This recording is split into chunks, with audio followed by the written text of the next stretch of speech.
Hola, hola, ¿cómo estamos? Arturo Cano, buenas tardes, don Arturo Cano. Muy buenas tardes, Julio. Daniel, qué gusto verte por aquí. Teresa, un gusto saludarte como siempre. Gracias. Teresa Rodríguez de la Vega, buenas tardes. Buenas tardes, Julio, Arturo, Daniel, qué gusto coincidir por acá. Gracias. Daniel Izárraga, buenas tardes. Hola, muy buenas tardes, Arturo, Teresa, Julio y a todo el público que nos acompaña. Buenas tardes. Gracias, muy amable. Bueno, pues vamos a empezar en esta ocasión con Arturo Cano. Arturo Cano, ¿cómo vas viendo todo el tema de la reforma judicial ya convertida en letra constitucional, pero sujeta a la sesión del próximo 5 de noviembre? Ya hoy han renunciado 8 ministros y ministras de la Suprema Corte, aunque el retiro será efectivo hasta después de las elecciones de 2025. Pero Arturo, ¿te huele a negociación? ¿Te huele a que vamos a un final de todo o nada? ¿Qué podría hacer el Poder Ejecutivo y el Poder Legislativo si si los jueces y los ministros deciden que no se cumpla la reforma judicial en su integridad, sino solo parcialmente? Arturo, por favor. Bueno, pues llegaríamos a un tremendo lío el próximo martes 5, cuando sesionen los ministros y si la propuesta presentada por el ministro González Alcántara fuese aprobada en los términos que fue presentada, y rechazada por la 4T, con el argumento que han sostenido varios de sus voceros de que no hay ninguna posibilidad de dar marcha atrás a la elección no solo de la cúpula judicial, sino también de los jueces y federales y locales, pues entraríamos ahora sí en lo que se llama una crisis constitucional. Del lado de los opositores a la 4T, pues no hay novedad, ¿no? Yo recuerdo que en mayo de 2020, Héctor Aguilar Camín, en un Zoom con sus excompañeros del Instituto Patria, aquella escuela donde los jesuitas formaban a las élites mexicanas, eh, pues habló de lo que venía, con una suerte de líneas estratégicas de cómo oponerse a un régimen que desde su punto de vista estaba destruyendo la constitución y la democracia en el país, y mencionó lo que sería de alguna forma la última trinchera de la resistencia, de la oposición a este régimen. Dijo claramente la Suprema Corte. Recuerdo que en esa charla dijo algo así, o fraseó algo así como: cada espacio que ustedes puedan avanzar con los 11 ministros será un espacio bien ganado.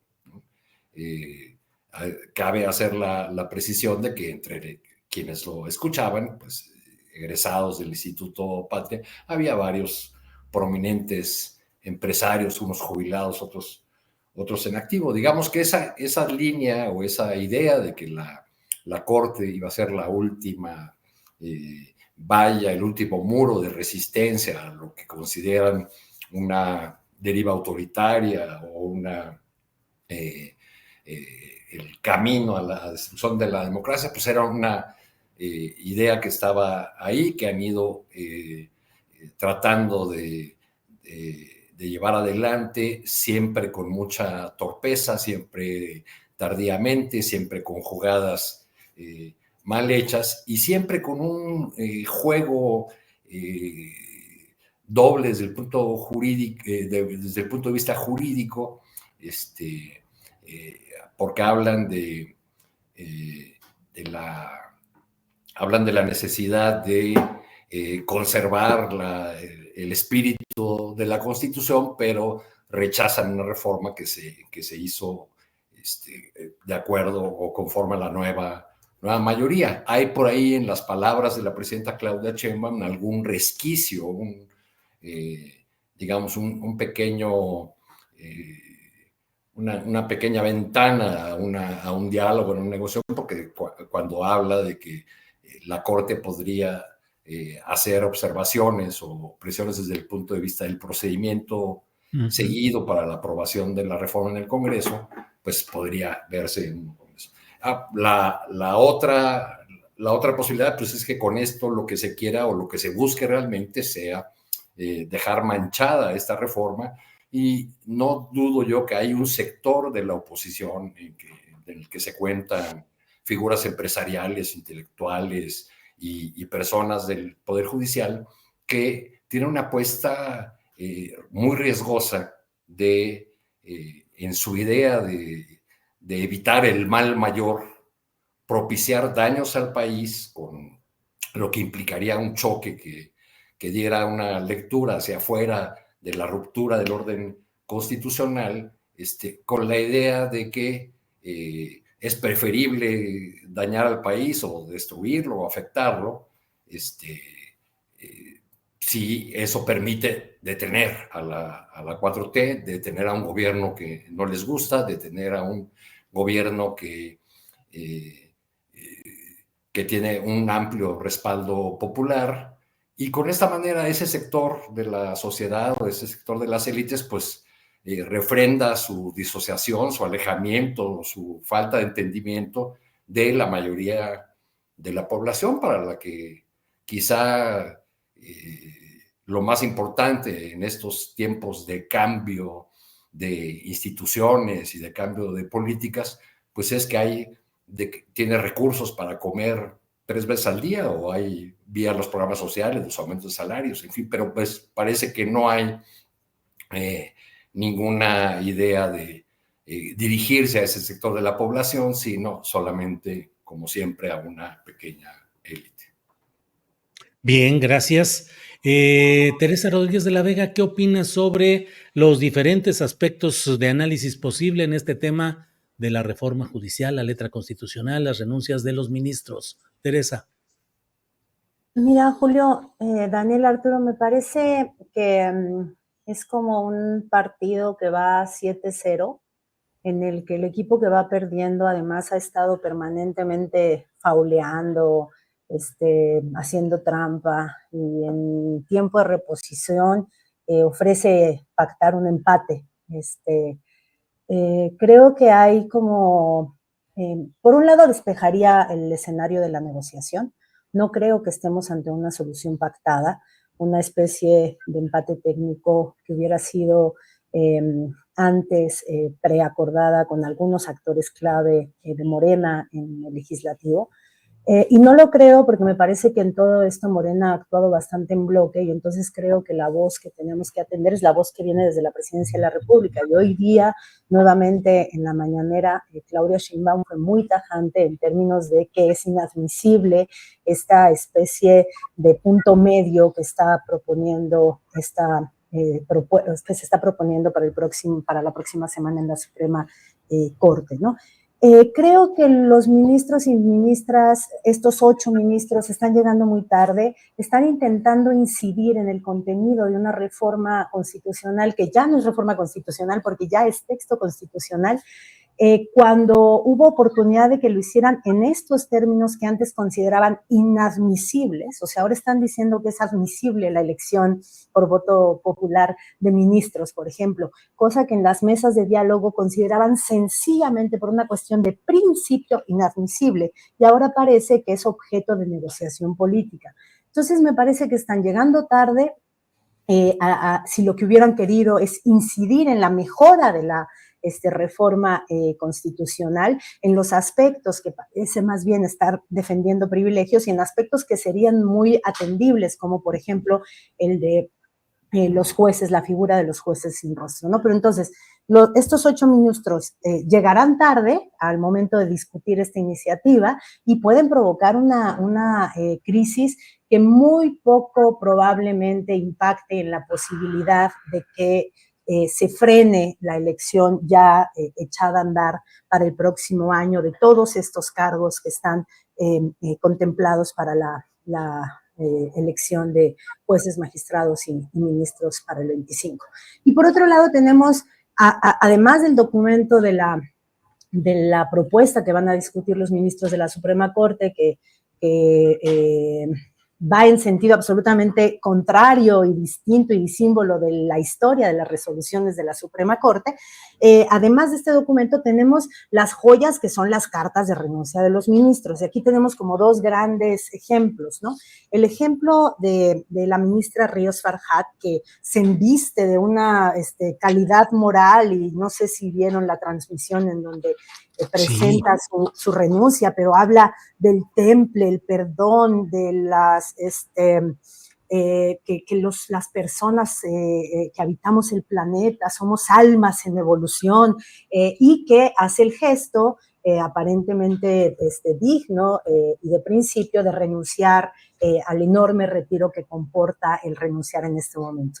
Del otro lado tenemos el documento que es un monumento a la desvergüenza de Ortiz Mena, en el que nos dice, estoy renunciando en tiempo, que se note que estoy renunciando en el tiempo que me garantiza el retiro millonario, que raya en una confesión de mezquindad muy palpable, ¿no? Y esos documentos nos están pintando de cuerpo entero, pues la forma en la que de una manera muy hipócrita o de una manera muy torpe, pues los ministros están ya retirándose de una elección que ven absolutamente ya como un hecho y como una realidad. Y en general creo que son días en los que los ministros de la Corte se están pintando de cuerpo entero. Están diciendo que es negociable lo que llevan meses diciéndonos, que es absolutamente indiscutible. Por ejemplo, la elección de ministros, y ahora están nuevamente activando una muy importante maquinaria de propaganda en la que nos quieren hacer pensar que la defensa de cosas defendibles como la desaparición de la figura de los jueces sin rostros va en paquete con las partes de la Constitución que afecta a los intereses de la continuidad de esta élite y esta casta judicial. Bien, Teresa, gracias. Daniel Lizárraga, ¿qué opinas sobre este tema que, como hemos dicho, tiene múltiples aristas, pero bien o mal es el tema que está centrando hoy la polémica y la discusión nacionales? ¿Cómo vas viendo el tema, Daniel?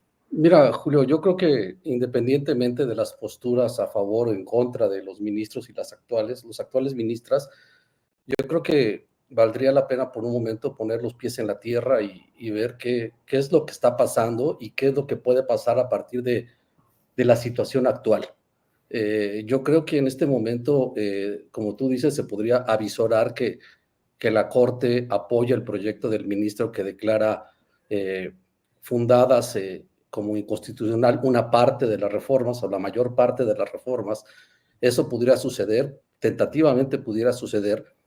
Y bueno, en este sentido, si el gobierno federal, la Cámara de Diputados, el Senado de la República o incluso el Instituto Electoral deciden acatar o desacatar una sentencia de la Corte, insisto, en este momento nos puede gustar o no, pero de acuerdo al marco constitucional vigente, las resoluciones de la Corte son inacatables.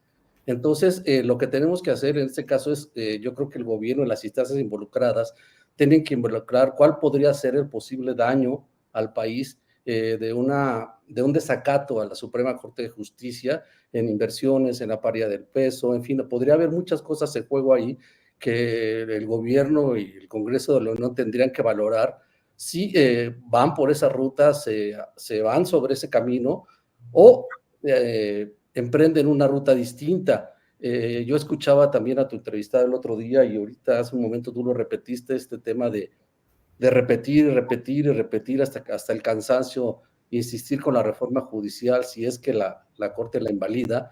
Pero bueno, también quizá habría que pensar que si se compra por un momento el tema, por ejemplo, de que solo los ministros vayan a elección junto con los magistrados electorales y que se renueve el Consejo de la Judicatura, probablemente cuando se tengan nuevos ministros y ministras, estas reformas pudieran pasar más fácilmente, sin tantos problemas, y en su caso creo que esa nueva Corte, idealmente, tendría mucho más respaldo popular o incluso de los detractores, en el sentido de que, vamos, que si les llega este asunto a las manos, tendrían mucho más confianza, por lo menos, en el momento en que pudieran decidir sobre esto. A mí me parece que eso es en este momento un tema fundamental para el país y que, insisto, más allá de las posturas que han asumido estos ministros y estas ministras, yo creo que hay que ver lo que se nos viene encima, dependiendo de la actitud que se tome ante la posible sentencia por mayoría de 8 votos. Gracias, Daniel. Sobre este tema, si me permiten, para ir abordando a lo mejor respuestas más rápidas, pero Arturo Cano, ¿será tiempo de considerar todos estos factores y un poco el de asumir una táctica de mediano plazo para evitar demasiados riesgos o pérdidas o rupturas en este momento, Arturo? De parte de los ministros. Pues de parte del legislativo y del ejecutivo, porque pareciera que los ministros... Sí. Bueno, yo creo que Teresa tiene razón en que esta Suprema Corte y esta presidencia, que era el liderazgo político de la Corte en este momento tan delicado, pues tuvo muchísimas fallas, ¿no? La que señala Teresa es una fundamental, llegar tarde a todo, ¿no? Uh-huh. No solo es ahora que presentan esta propuesta a través del ministro González Alcántara, tampoco es casual que se trate de la propuesta de un ministro que tiene fama de ser un abogado muy estudioso, muy serio, y que sobre todo fue propuesto por Andrés Manuel López Obrador para ser ministro de la Corte, ¿no? Pero pues es muy tardío y prácticamente equivale a pedirle a la 4T que negocie su mayoría electoral. O sea, lo que ha sido su argumento de todos estos meses, desde la elección del 2 de junio, en el sentido de que el mandato del pueblo mexicano avaló en las urnas una serie de propuestas presentadas por el presidente López Obrador en febrero y después avaladas por la candidata que resultó ganadora de la elección, pues haría muy difícil pensar en una negociación posible. Eso es realmente muy tardío. Ahora, no veo el ánimo político, pese a cierta estridencia, como tú señalabas, que se da en las redes sociales y en algunos espacios de opinión. No veo el ánimo político de un choque frontal, la ruptura. Los ministros finalmente están renunciando con estos tonos diferenciados en sus cartas de renuncia, y desde las redes sociales se les echa en cara que, claro, pues se van con una liquidación o con un haber millonario, ¿no? Y desde la 4T no se menciona que pues hay figuras importantes de la 4T como la exministra Olga Sánchez Cordero o el ministro Arturo Saldívar, que siguen cobrando esos haberes, ¿no? Millonarios, aunque la contradicción sea evidente, pues en el debate solo se menciona un lado. Yo veo realmente que del lado de la Corte no hay la fuerza de los respaldos suficientes para sostener esta última apuesta, que entonces podríamos pensar que se trata de un paso más en ese camino ya largo para manchar una reforma, dejarla tocada. Hay una contradicción fundamental. Los ministros sostuvieron todo el tiempo que estar en contra de la elección de los ministros, calificaron de antidemocrático ese procedimiento, en fin. Y ahora prácticamente están ofreciendo una suerte de autosacrificio a cambio de que no se elijan a otros cargos del Poder Judicial. Así es, Arturo, gracias. Teresa, ¿qué opinas? Hay quienes dicen 2 pasos adelante y 1 atrás, y otros dicen patria o muerte venceremos. ¿Qué crees que deba ser la postura? ¿Aceptar una parcialidad y avanzar en espera de mejores tiempos? ¿O este es el tiempo exacto en el cual se tiene que conseguir lo que está aprobado? Es que considero, Julio, que no hay mejores tiempos. Reitero, esto es una goliza, esto es un 7-0 y un equipo que va perdiendo, que ha sido tramposo, que tiene al estadio, no solo va perdiendo, sino que tiene a la grada en contra por la actitud funesta que ha tenido en la cancha, ¿no? Entonces, con grada en contra, con ese marcador y con ese historial de faltas, nos quieren convencer de que es un buen momento para pactar un empate. no hay modo, no habrá mejor momento, de verdad que no habrá mejor momento. Tal vez el mejor momento será seguir exigiendo en el futuro que la propia mayoría legislativa desande los pasos que por principio hay que desandar, regreso a la figura de los jueces sin nombre. Pero la elección es el corazón político de la propuesta de reforma constitucional que hoy ya es constitución, ¿no? Y no se puede negociar, es un innegociable, y creo que se me han tenido como innegociable en el discurso oficial. A mí me parece que además hay que tener claro que esto, y me parece que como ahorita lo exponía Daniel, es bastante transparente. Ahorita ya no estamos, ante una cuestión de principio, porque nos están planteando que parte de la reforma es inconstitucional y parte de la reforma sí es constitucional. Uh-huh. Y sin embargo, ahora están declarando constitucional lo que llevan meses diciéndonos que de ninguna manera era inconcebible que eso fuera compatible con el espíritu de la certeza jurídica, etcétera, etcétera, ¿no? Entonces, una cuestión de principio ya no es. Tampoco es una cuestión de técnica jurídica. Tampoco, ya la propuesta que se va a votar en la Suprema Corte el 5 ya no tiene que ver con técnica jurídica, porque todas las cosas que se han dicho en términos de la dificultad, por ejemplo, de poner a elección una grandísima cantidad de personas juzgadoras, eso no la vuelve inconstitucional, la vuelve, si quieren, logísticamente inviable, irrevisable, pero no la vuelve inconstitucional. Y lo que se está planteando es que la elección de unos es inconstitucional y la elección de los cargos de hasta arriba es constitucional. Entonces, si no se trata de principios, si no se trata de técnica jurídica, estamos en un umbral que va de la negociación a la extorsión. Y si a nosotros nos dicen, sería gravísimo para los mercados, para el peso y para la estabilidad del país que los poderes ejecutivo y legislativo desacaten una resolución de la Suprema Corte, pues nos están extorsionando. Y entonces es un partido 7-0 en el que los que van perdiendo y tienen a toda la porra en contra por cómo se han comportado en la cancha, pues te secuestran a alguien y te dicen, ¿qué onda? ¿Pactamos el empate?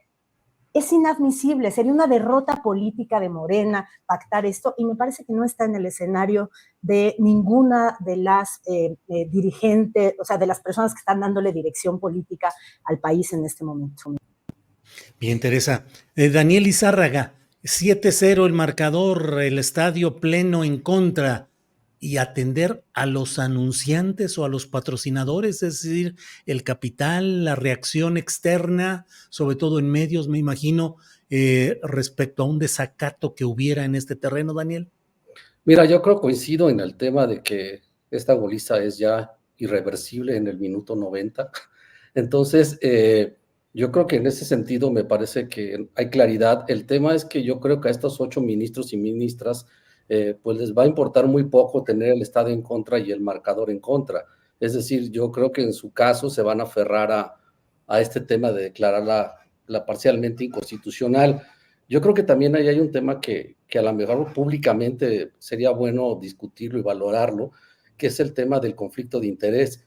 Mira, yo recuerdo, yo cubrí muchos años la Corte hace muchos siglos, cuando estaba como reportero de a pie en el Reforma, y yo recuerdo algunas veces que los ministros individualmente se excusaban de algún comentario o de alguna posición o de votar incluso por diversos conflictos de interés.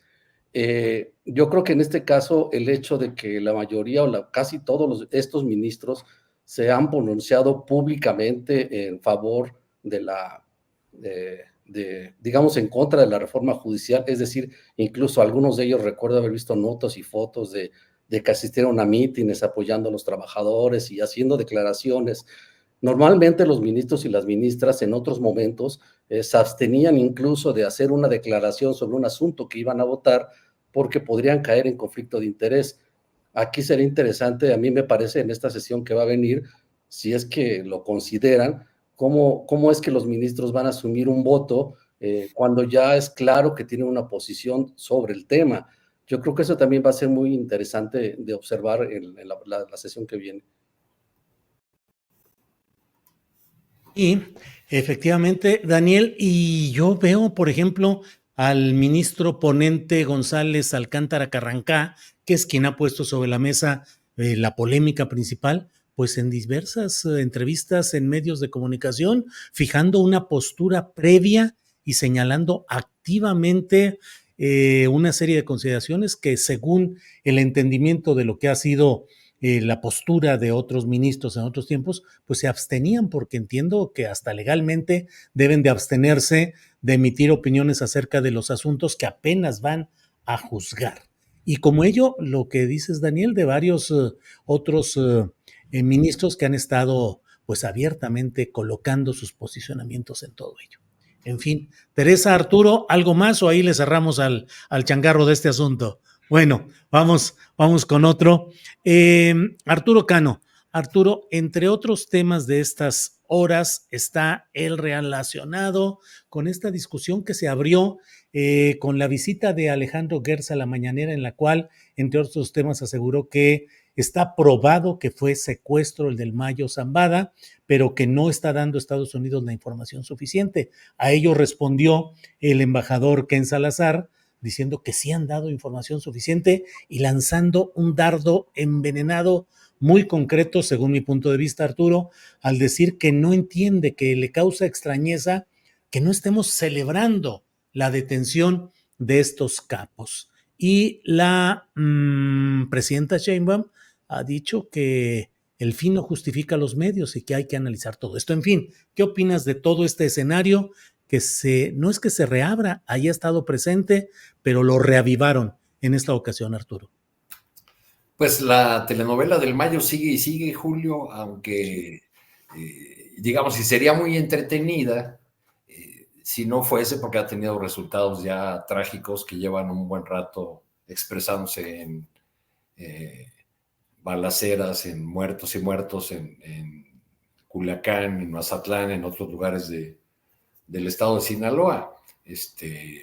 Cada vez que hay nuevas versiones o nuevos datos, pues se aumenta la confusión, se recuperan las preguntas, las dudas que se fueron planteadas desde un principio, y quizá el embajador Salazar, hace las veces de defensor de una acción realizada por su país, quizá no tenga claro que no se está celebrando la manera como fue detenido el Chapo. Ya cuando habla de detención, pues entonces fue un secuestro, una entrega, una detención. Hasta el momento no tenemos claridad sobre el asunto, y la presencia del fiscal Gertz para tratar de dar una explicación, pues parece que nada más logró meter más confusión al asunto, aunque se vuelve otra vez el tema principal, mientras lo más difícil, doloroso y que se requiere atender con urgencia es la situación que se sigue viviendo en poblaciones de Sinaloa que llevan ya varias semanas pues con la vida totalmente patas para arriba, ¿no? Había sido primero solamente en Culiacán, la gente encerrada, luego empezó a salir según las noticias del día a día, luego se ha trasladado ya la violencia a Mazatlán, y este asunto del control que tienen sobre la maxipista, sobre la autopista que comunica a ambas ciudades, pues nos muestra un panorama muy complejo y hay una gran incertidumbre sobre cuándo va a poder ponerse orden en esa entidad, a la gente poder volver a salir en paz sin saber que está en riesgo su vida. Entonces, en medio de todo los dimes y diretes con Estados Unidos, pues lo que está en el fondo es pues que este asunto debería obligar a repensar pues cuáles pueden ser las formas de colaboración futura con Estados Unidos. Claro que este tema pues también está amarrado a un acontecimiento fundamental de estos días, que van a ser las elecciones en Estados Unidos, y dependiendo de quién sea el ganador, pues también va a haber cambios en esta compleja, difícil relación que tenemos con el vecino poderoso del norte. Bien, Arturo.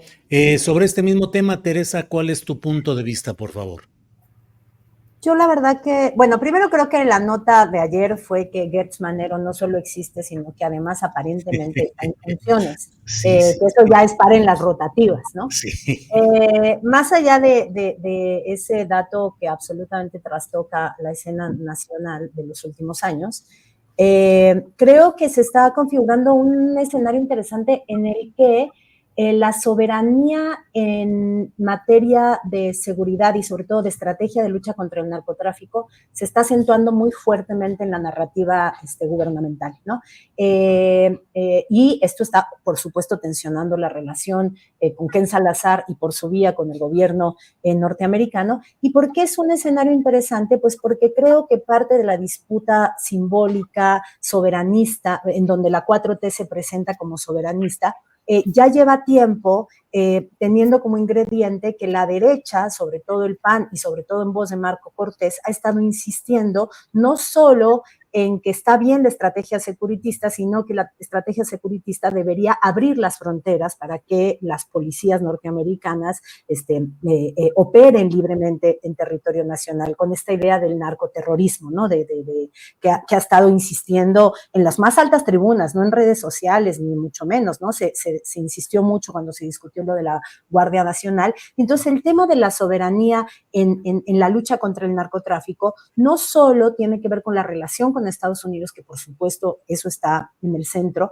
pero también está configurándose como una de las más importantes formas en las que la 4T se está distinguiendo de la versión de la derecha y de la así llamada oposición de cómo enfrentar la crisis de seguridad. Y yo de verdad que festejo que se afirme una estrategia soberana, porque me parece que todos sabemos y es de todos y todas conocido que la estrategia y la intervención de los Estados Unidos en la lucha contra el narcotráfico, pues siempre parte de un programa de intervención a mucha más grande escala en América Latina. Así ha sido y así seguirá siendo. Entonces, siempre que se defiende la actuación soberana de las policías nacionales en temas de lucha contra el narcotráfico, en realidad se está poniendo un freno a la política intervencionista que tiene Estados Unidos con toda la intervención que viene detrás de la DEA, ¿no? Entonces, bueno, creo que será un tema que estará figurando como una de las tensiones más importantes, por lo menos en la narrativa desde Palacio Nacional. Bien, Teresa. Daniel Izárraga, pues es un tema ya con mucho tiempo y que ha generado una serie de consecuencias, tanto directamente allá en Sinaloa como a nivel de la relación binacional México-Estados Unidos. ¿Qué preguntas, qué dudas, qué temas te parece necesario esclarecer de manera real en toda esta historia? ¿Dónde está atorada? ¿Cuáles son los intereses de fondo que han impedido que México en primer lugar dé esclarecimiento real a lo que sucedió y desde luego que Estados Unidos se sepa cuál es la jugada o la estrategia que están jugando, la jugada política que están haciendo en todo este tema? Daniel. Sí, mira, coincido con gran parte de lo que ha dicho Arturo. Me parece que este tema de disputa diplomática o jurídica, pues realmente no se va a resolver a menos en el corto plazo, sobre todo teniendo en cuenta esos dos puntos. Primero, pues que ya viene el cambio en el gobierno de Estados Unidos y evidentemente ahí cambiarán las cosas. Y por otro lado, bueno, pues quizá algunos detalles de la detención, cosas que no sabemos, probablemente puedan ventilarse en el juicio de este personaje. A lo mejor por ahí podríamos tener algunos hilos de realmente qué pasó o qué es lo que realmente hizo el gobierno de Estados Unidos para llevarse al Mayo Zambada. Esto me parece que será un asunto diplomático y político que va a tener muchos más meses de tensión, a veces más, a veces menos. Por otra parte, ya poniendo la mirada en otro lado, pues coincido en que la postura que ha asumido la presidenta de Dignidad ante lo que ha hecho Estados Unidos me parece muy loable y con toda la fuerza que lo haga, cosa que no veíamos con los gobiernos del PRI y del PAN. Eso me parece muy bien y que se mantenga en esa postura independientemente de que responda o no Estados Unidos. Pero bueno, también creo que visto hacia adentro, hacia casa, también habría otra parte que la misma presidenta u otros personajes pudieran poner en claro. La primera de ellas creo que es El Mayo Zambada es un legendario líder de narcotráfico del cártel de Sinaloa, y sería interesante saber, más allá si se lo llevó a Estados Unidos, pues por qué nunca lo detuvieron en México. Y eso desde las épocas, por hablar pronto, desde Fox hasta el último gobierno de López Obrador, ¿por qué pasan estas cosas en México? ¿Por qué tiene que ser Estados Unidos? ¿Por qué no se tuvieron la inteligencia militar, quizá, para poder aprender a este capo del narcotráfico? Eso me parece que todavía es una deuda pendiente. Y la otra, bueno, pues la verdad es que también, como dice Arturo, el ambiente en Sinaloa es muy difícil. Entenderán por mi apellido que toda mi familia paterna es sinaloense, entonces tengo ahí preocupación e información de primera mano, y sí, la verdad es que hay mucho temor entre la población, sobre todo en los pueblos, de salir a la calle, de llevar a los hijos a la escuela, de generar cualquier tipo de actividad, incluso reuniones familiares, no alzar la voz sobre comentarios sobre lo que está pasando en Sinaloa, teniendo cuidado que nadie te vaya a escuchar. Es una situación compleja, muy complicada, y eso también deberíamos de pensar y de quizás hasta de exigir que se tenga una estrategia adecuada para regresar la tranquilidad al pueblo de Sinaloa. Bien, Daniel. Arturo Cano, vale preguntar, ¿hay una mayor, una incidencia de hechos violentos, preocupantes, estremecedores, relacionados con temas de impacto social? Acaban de asesinar a un compañero periodista en Michoacán, luego de entrevistar al presidente municipal ahí de Uruapan. Ya no digamos lo que parece tan lejano, pero acaba de suceder en realidad lo de Chilpancingo del presidente municipal, y como eso, muchos hechos que van aconteciendo. ¿Qué pensar respecto a esto? Reto de la delincuencia organizada ante la nueva conformación del poder federal, una provocación política o acaso incluso alguna forma de inducción de ir creando escenarios de desestabilización, o una secuencia natural de las distorsiones acumuladas en materia de crimen organizado, Arturo. Sí. Hay una tendencia ya muy vieja a pensar que con cada cambio de gobierno, y esto ocurre no solamente cuando se trata del gobierno federal, sino con cada cambio de gobierno en una presidencia municipal, en un gobierno estatal, vienen reacomodos de los grupos delictivos que tratan de medirle al agua a los camotes, de ver cómo va a ser el trato con las nuevas autoridades. En algunos casos esas pruebas de la delincuencia tienen resultados trágicos. Recuerdo, por ejemplo, que hace unos años fue asesinada la presidenta municipal de Temixco, un par de días después de Gisela, después de tomar posesión, porque pues había un problema uno de los grupos decidió que esta nueva presidenta municipal, de Morena, por cierto, no les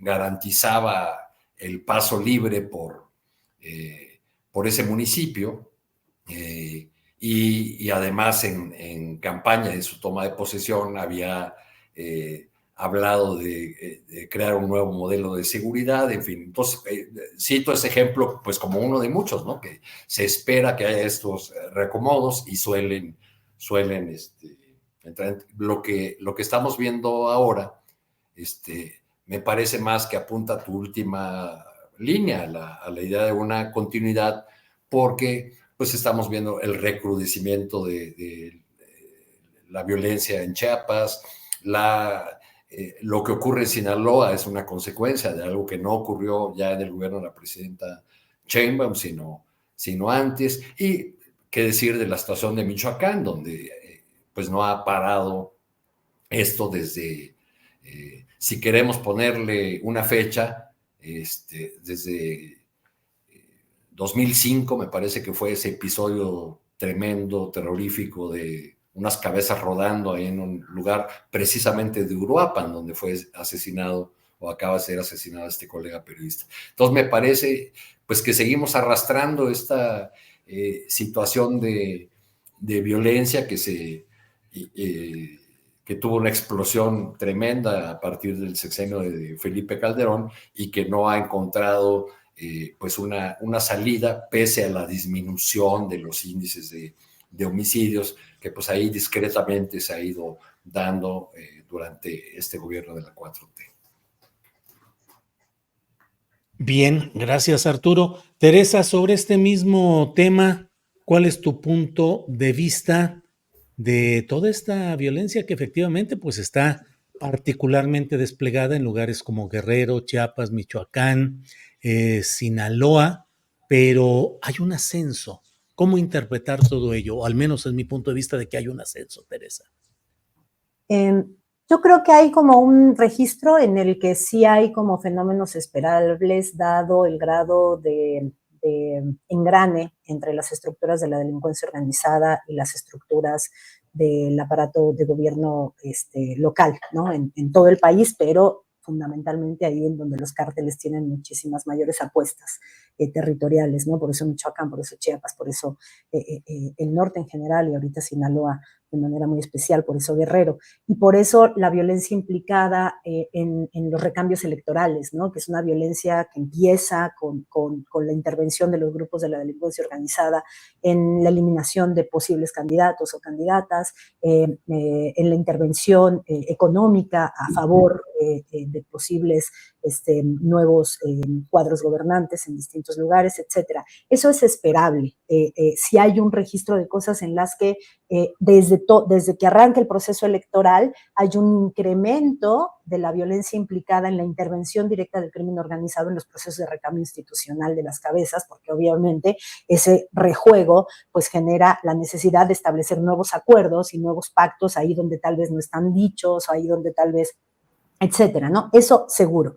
Pero ahorita estamos ante algo más y no podemos quedarnos con la idea de que cada recambio gubernamental desde la elección hasta que entren los nuevos y se asienten, vamos a esperar este tipo de episodios. Porque lo que estamos viendo es el resultado de larguísimos procesos de descomposición en el caso de Michoacán, en el caso de Guerrero y más recientemente, de manera muy visible, en el caso de Chiapas y de manera muy dramática, y procesos de descomposición en tiempos de la 4T, procesos de descomposición que no necesariamente podemos decir son los procesos de descomposición que nos heredó la era neoliberal, ¿no? Chiapas es muy claro a este respecto. El proceso de descomposición en el territorio chiapaneco ligado a la presencia del crimen organizado es un fenómeno ya de la era de la 4T, no es un fenómeno heredado de la guerra contra el narco de Calderón, como sí lo podemos entender en otras regiones del país, ¿no?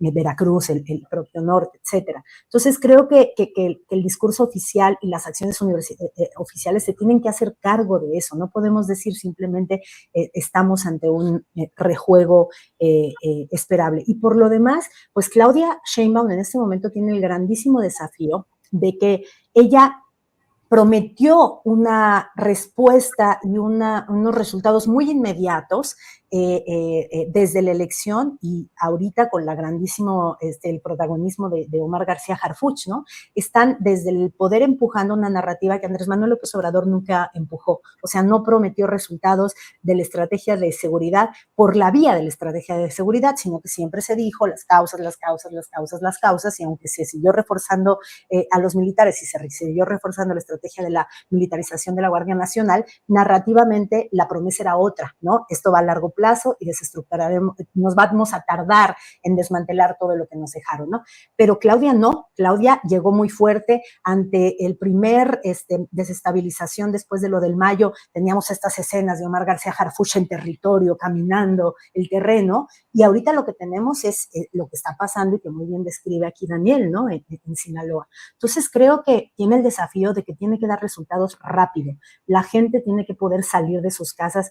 Está muy canijo que a un mes de entrada en funciones de la nueva administración tenemos de facto estados de sitio en muy amplios sectores de la República, ¿no? Entonces creo que la situación es muy grave.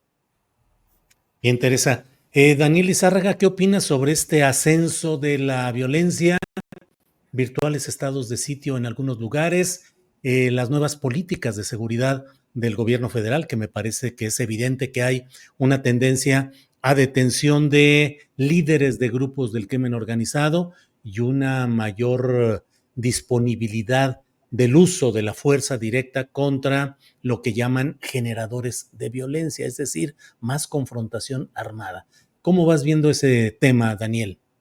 Mira, yo creo que es una situación, como han dicho, bastante delicada.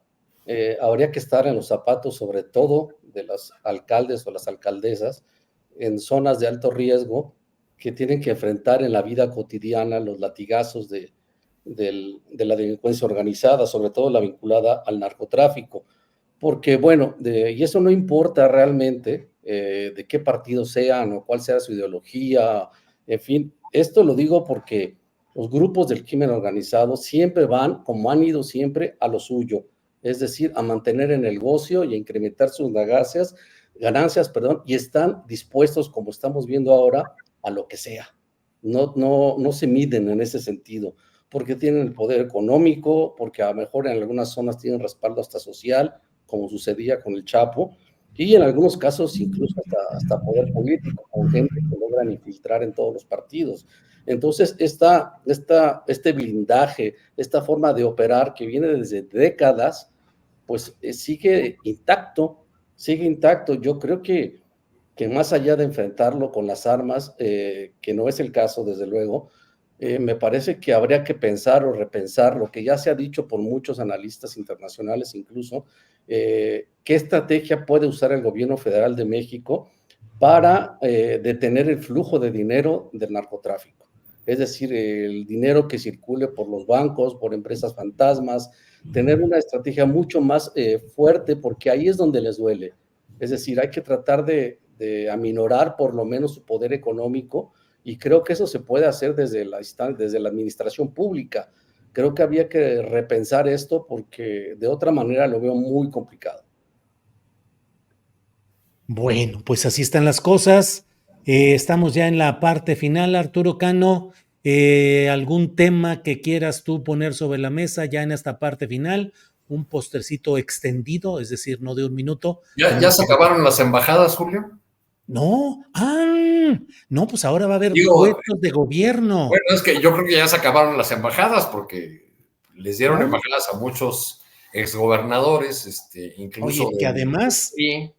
yo adelanto mi punto de vista, no deja de ser una forma de garantizar impunidad para gobernadores que deberían estar sujetos al escrutinio de las muchas cosas equivocadas que muchos están haciendo, pero desde que fueron invitados a ser diplomáticos, y claro, los casos más emblemáticos son Quirino Ordaz de Sinaloa, Claudia Pavlovich de Sonora, el exgobernador de Quintana Roo, Carlos Joaquín, en fin, el exgobernador de Campeche. Pero ahora dice la presidenta que los gobernadores de la 4T que dejen su cargo van a ser incorporados de inmediato, bueno, van a ser incorporados a instancias del gobierno federal. Es Bueno, impunidad, creo yo. ya lo está haciendo, ¿no? Sí.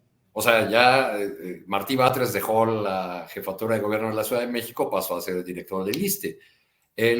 Armenta, el gobernador de Puebla, todavía no deja su cargo estatal, pero ya se anunció que va a ser el próximo director del Instituto Nacional de Migración.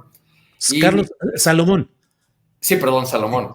Salomón. Y hay otros casos de gobernadores que van a dejar los cargos, en los que, pues, por sus perfiles y por la manera como se desempeñaron en el gobierno, uno podría pensar que se está cobijando políticamente a los personajes que dejan el poder y al mismo tiempo, de alguna forma, premiando la ineficacia, la frivolidad, cuando no de plano la negligencia, como en los casos de Rutilio Escandón o de Cuitláhuac García de Veracruz.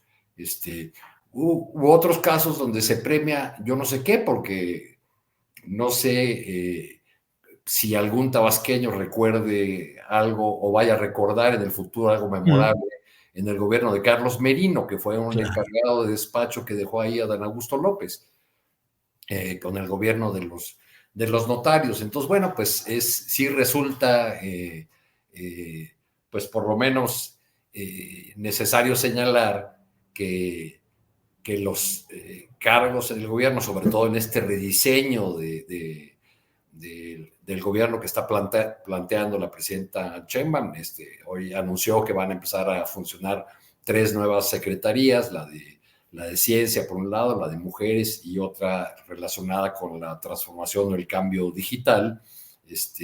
Pero además va a haber otras modificaciones en la estructura del gobierno, se van a acomodar organismos, se van a fusionar algunos, en fin, habrá nuevas posiciones. Uno pensaría que lo deseable en este cambio de gobierno que se da porque se busca mayor eficacia, pues sería tener los perfiles adecuados y no políticos a los que suelen entregarse esas posiciones, pues así como premios de consolación, como se dieron durante mucho tiempo o se siguen dando las representaciones diplomáticas, por desgracia. Bueno, Teresa Rodríguez, sobre este tema, ¿qué opinas? Te veo muy dispuesta a decir algo, te estaba viendo. Ay, es que yo creo que si algo la 4T tiene como deuda es con los estados. Estamos saliendo ahorita de hablar de este proceso de descomposición muy doloroso y dramático en el estado de Chiapas. Corte A se anuncia que Rutilio Escandón será incorporado a las filas del gobierno federal. Creo que Morena ha estado demostrando que va a actuar con mucho espíritu de cuerpo, más allá de cualquier principio o incluso evaluación de resultados en tanto ejercicio de gobierno. Creo que aquí se están pagando muchos resultados en tanto de capacidad de movilización del voto, ¿no? Se está festejando y premiando allí en donde desde los gobiernos locales se pudo lograr garantizar una victoria electoral abrumadora, ¿no? Porque no podemos pensar que a Rutilio Escandón se le esté reconociendo por su buen ejercicio al frente de un estado que está como estamos viendo que está el estado de Chiapas, ¿no? Entonces, creo que nos están demostrando que actúan con mucho espíritu de cuerpo, que se cuidan, que cuidan a sus cuadros por muy impresentables que sean, que se lavan la cara y que en algunos casos van incluso a apostar por intentar garantizar cierto grado de impunidad, mucho más que tal vez por impunidad en sí, sino porque no quieren que haya ningún proceso de debilitamiento de el halo de autoridad moral que tiene Morena, ¿no? Entonces, ahí se actúa en bloque y creo que eso es un gran agravio. Es un gran agravio para los pueblos que están sufriendo las consecuencias de haber puesto esos perfiles al frente del destino de muy importantes estados de la República. Entonces, bueno, a mí es un tema que me llena de mucho coraje porque creo que es de las facetas más oscuras de la 4T y de Morena como instituto político. Y otro postrecito también igual de amargo. Oye, Teresa, ¿me permites nada más pedirte tu opinión? Creo recordar que en la etapa del porfirismo algunos estudiosos decían que parte del declive era el constituir justamente una clase política endogámica y los mismos, siempre los mismos, dándose vueltas y vueltas, una clase política permanentemente encaramada en los cargos públicos, Teresa. Creo que sí estamos asistiendo a la conformación de una nueva clase política, y una clase política que tiene prácticas absolutamente alejadas de la declaración de principios que hacen, no solo en la narrativa, sino también en políticas públicas concretas a favor de las mayorías, ¿no? Y reitero, ahorita estamos todavía en la planadora de la victoria de Morena y aliados, pero eso se va a acabar y se va a acabar mucho más pronto si seguimos premiando los ejercicios facciosos del gobierno, ¿no? Entonces, sí, por supuesto que estamos ante la confección de una nueva clase política, en ese pacto intraclase política en el que todos, todas se cuidan y en el que nunca se van a entregar porque se asume que eso es un proceso que abriría las puertas al enemigo, ¿no? Y bueno, muy rápidamente, para la próxima vez que nos veamos en esta mesa, se habrá ya cumplido un mes de la desaparición de Sandra Domínguez, una noticia que ha perdido centralidad en la opinión pública, pero que creo que tenemos que seguir demandando. No puede haber una mujer defensora de derechos humanos desaparecida, de la que no sepamos su paradero, después de la muy importante participación de su voz en la denuncia contra la red de violencia digital contra las mujeres en Oaxaca, ¿no? Entonces, bueno, seguimos esperando la presentación con vida de la compañera Sandra Domínguez. Gracias, Teresa. Daniel Izárraga, tema final, por favor, postrecito que le llamamos acá. Bueno, un par de cosas, esto de las embajadas, yo creo que en esta época de cambio, lo que parecería quizá inadmisible es que se siga con esta vieja tradición en México de que las embajadas son premios o lugares para mantener la impunidad. A mí me parece que deberían analizarse muy bien a quienes se proponen, porque más allá de eso, el hecho de ser de izquierda, de derecha o de cualquier otra tendencia política no genera, además, que sean eficientes. Es decir, no es automático que por ser de izquierda, en este caso, va a ser un embajador eficiente.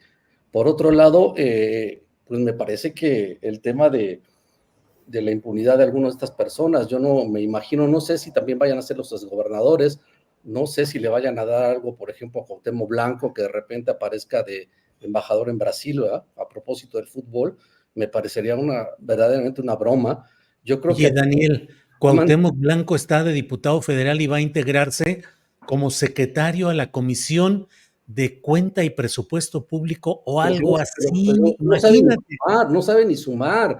Acuérdense aquella entrevista donde dijo que eran 10, creo que 10 secuestros y empezó a enumerarlos y resulta que eran menos o eran más. O sea, es un tipo que, lo que quiero decir con esto es que Y además señalamientos de malos manejos en el gobierno de Morelos. habría que romperse un poco, muchísimo con estas inercias, y creo, de mi perspectiva, que ahí el fuerte movimiento que tiene la 4T, que lo respaldan millones de personas, debería en su momento de alzar la voz en este tipo de cosas, y si hay un consenso generalizado que no están de acuerdo, que se repartan las embajadas de ese momento, pues hacérselo saber a sus diputados, a sus senadores, y por qué no a la misma presidenta. Bien. Bien, Daniel, gracias. Bueno, pues estamos llegando al final. Arturo Cano, ya no supe si el anterior fue postrecito o no. Si algo quedamos debiéndote, cóbrate ahorita o ya cerramos el changarro, como digas. No, yo creo que ya vamos cerrando el changarro, por desgracia, con noticias trágicas, como el asesinato de este compañero en Uruapan, y con el recordatorio de que esta noche hay movilización por los periodistas de Palestina, me parece. Sí, es el día de hoy, Teresa. ¿Es hoy o mañana? Tu micrófono, Teresa. Yo tenía entendido que era mañana. Ah, ya.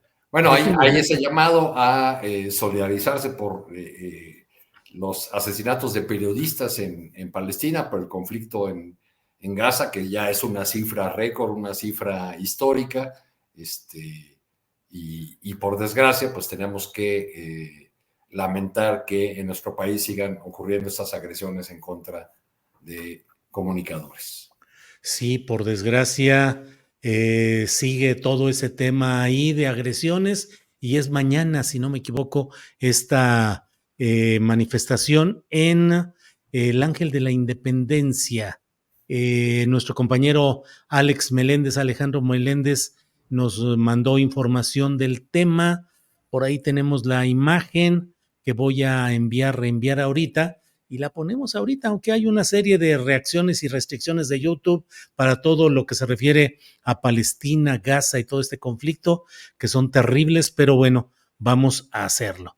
Entonces, antes de cerrar, y como veo que estamos muy con mucha...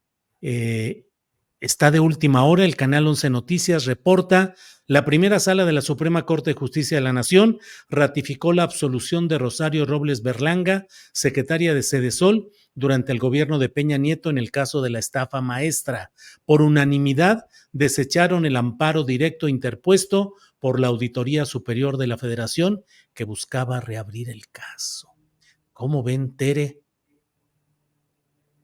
No, bueno, ahí tenemos el Poder Judicial otorgando impunidad a las delincuencias del pasado y la 4T otorgando embajadas a las delincuencias del presente. Comentario rápido sobre el tema, Daniel Izárraga.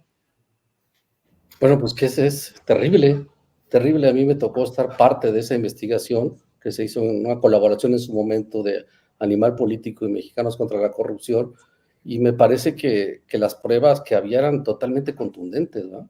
Entonces, pues no deja uno de lamentar este tipo de cosas. Pero bueno, quizá pensar que estuvo años en la cárcel. un asunto en que no solo es el Poder Judicial, sino también la otra parte de la justicia, ¿no? Sí, exacto. Claro. Yo creo que Parte de la integración de la averiguación, la investigación. yo creo que esa es parte, y con esto cierro, Julio, del problema que tenemos de justicia en este país. No se va a resolver todo con elegir a los magistrados, a los ministros, a las cabezas de los jueces. ¿Por qué? Pues porque la cadena de corrupción y de ineficacia empieza desde los ministerios públicos, tanto el federal como los estatales. Entonces, mientras eso no también tenga una reforma profunda, no va a haber manera de que lo demás pueda salir bien. Es decir, si hay carpetas de investigación que se integran mal por corrupción o por ineficacia, pues es que tampoco hay manera de que un juez que sea electo tome una buena decisión cuando el material que le entregan pues está completamente mal hecho. Sí, Daniel, y además con la advertencia de personajes oscuros que van y le dicen al juzgador, aquí está el error cometido, aquí está exactamente lo que usted en estricto derecho debería de absolver a mi representado o cosas por el estilo, porque son errores sembrados en el expediente para que luego puedan ser exhibidos en su momento. Arturo Cano, de bote pronto tu comentario sobre este tema de Rosario Robles. Pues agrego a lo que señalé, que pues es parte de todo un entramado, donde hay otra piecita que en estos días está en juego, la presidencia de la Comisión Nacional de Derechos Humanos. Está en campaña por la reelección Rosario Piedra, que presume, entre muchas otras cosas, un número récord, un número histórico de recomendaciones, 1,261 recomendaciones entre 2019 y 2024. La pregunta, ¿cuántas de esas recomendaciones, más de 1,200, totalmente aceptadas? 16. Claro. Bien, pues muchos temas, podemos echarle segundo piso aquí a esta mesa y nos faltaría tiempo, pero Teresa, Arturo, Daniel, muchas gracias por esta ocasión y nos vemos próximamente. Gracias a los tres. Muchas gracias, Julio. Buenas tardes.